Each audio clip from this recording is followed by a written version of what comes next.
Today I'm on the banks of the beautiful Hawkesbury River at Windsor with an important announcement that could assist your safety and the safety of your family over Christmas. Last year, around 250 people drowned in Australia. Of these, over 100 were in New South Wales, with 25% occurring on inland waters. Already in December this year, we've seen 2 drownings in our area. That's 2 people who have a sad loss to their family and to the community. Today I'll be talking with Kevin Jones in relation to water safety tips and advice that could keep you and your family safe over the summer holiday period. Well, today at the Hawkesbury River it looks safe and inviting and a good place to have a swim, but that's not necessarily the case. I'm with Kevin Jones from the State Emergency Service and we're going to discuss some issues about water safety. Firstly, Kevin, how long have you been with the State Emergency Service? I've been with the State Emergency Service for 42 years. Obviously, Kevin, you'd be well versed to identify hazards that are in this river. Would you be able to identify those for us? So the thing with the river is it might look nice and calm on the surface, but it's the unknown that's the problem. There's deep holes, shifting sand, snags and things under the water that you can't see from the surface. We've even found shopping trolleys and things like that in the water here. And the thing is that the water also has what they call a thermocline, which is a layer of cold water that's just under the surface that can cause issues as well. Now, for a person turning up with their family to have a swim here in the river, what should they be looking for before they enter the water? The thing is with the water, you need to just not dive in, so to speak. Have a good look at it. Get a good idea of how deep the water is and how many holes and things there are. Look for all the things that we just talked about, snags in the water. Make sure that there's no fast flowing current. There can be often undertow currents here in many places in inland waterways and rivers. So just be aware of all those things that are the dangers that exist in the river. Unfortunately, you have identified that people get into difficulties here in the river, some of those with fatal consequences. When a swimmer's in the water and they get into difficulties, what should they do? Okay, so the thing is you've got to look after yourself first. As a rescuer, the most important person is you. So first of all, you need to identify that someone is in trouble, and if they're in trouble, you need to try and come up with a plan that's going to allow you to get to the person without putting yourself in danger. So definitely don't just run in and dive into the water and try and rescue them like that. Look for something that you can throw to them that floats, or something like a towel or a pole or a piece of rope that you can, or a life jacket even, that you can throw to them and then get them back to safety. Definitely don't put yourself in danger. Try and come up with some other idea of how you can get them without actually committing to the water yourself. It's very sound advice. What about self-rescue techniques? With self-rescue techniques, the big thing is, and it's easy for me to say, but if you do find yourself in a bit of trouble, then you just need to try and calm down, try and float, have a reassess of the situation.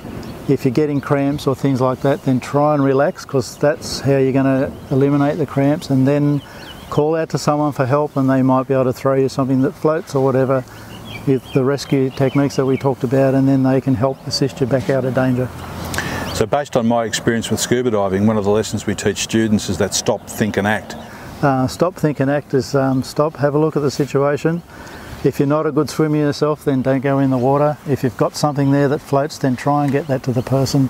All those sorts of things. Try and make a bit of a plan before you commit to something. And of course, if you can see that someone's in trouble, then get someone to call help. The same principles as in first aid.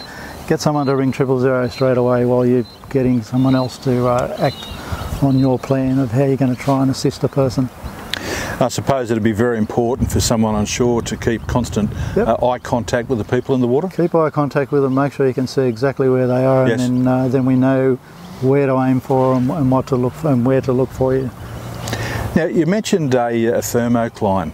How would someone identify that there was a thermocline present in the water? So thermocline, it's very simple. When you walk into the water, you'll soon see that the top layer of the water is quite warm. It'll be whatever the air temperature is at the time, but then very soon after that you'll start to feel very cold water. It's a very distinct layer of cold water that's underneath there, and you'll feel it with your feet as you go into the water. You can't really see it, you just got to use your feeling senses to, to identify it. Lovely. And in terms of people in the water, despite their experience and swimming ability, what are your views on flotation devices such as life jackets for swimmers? Definitely for anyone who can't swim or is a poor swimmer, then I strongly recommend using a life jacket. We as rescuers, all of our boat crews, everyone, we always wear life jackets when we're on the water because you just never know what's going to happen.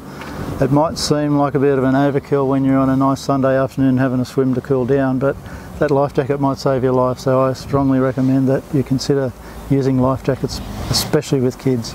Seems to be a far safer option than just taking a chance. Definitely, yes. Yeah. Now, in terms of, I've noticed from some of the research, a lot of the fatalities and incidents, the near drownings or the drownings, occur on Sundays or public holiday Mondays. Tends to be in the afternoon. What effect does it have if people have been drinking before they enter the water? Well, alcohol is an interesting thing. Alcohol, it slows down your reaction time, it impairs your judgment, and it makes you, in the end, make poor decisions. You don't really know what your abilities are, you tend to overestimate that, and that's often how you can get into trouble as well, by attempting something which is way beyond your capability.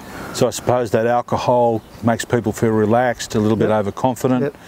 And I remember as a young person many years ago being told to stay out of the water after you've been consuming food. Yeah. So I suppose all those general safety advice are a good thing for people to do. Yeah. But if you had one word of advice for people entering our waterways, what would that be? I think you need to just consider what you're doing and where you are. Definitely don't swim alone, and make sure that you know what you're getting into. Have a good look around because it might be different to the last time that you were here. Make sure you know where the holes are, whether there's any snags, and try and identify all the dangers before you get into the water, and definitely stay away from the alcohol and really seriously consider wearing a life jacket.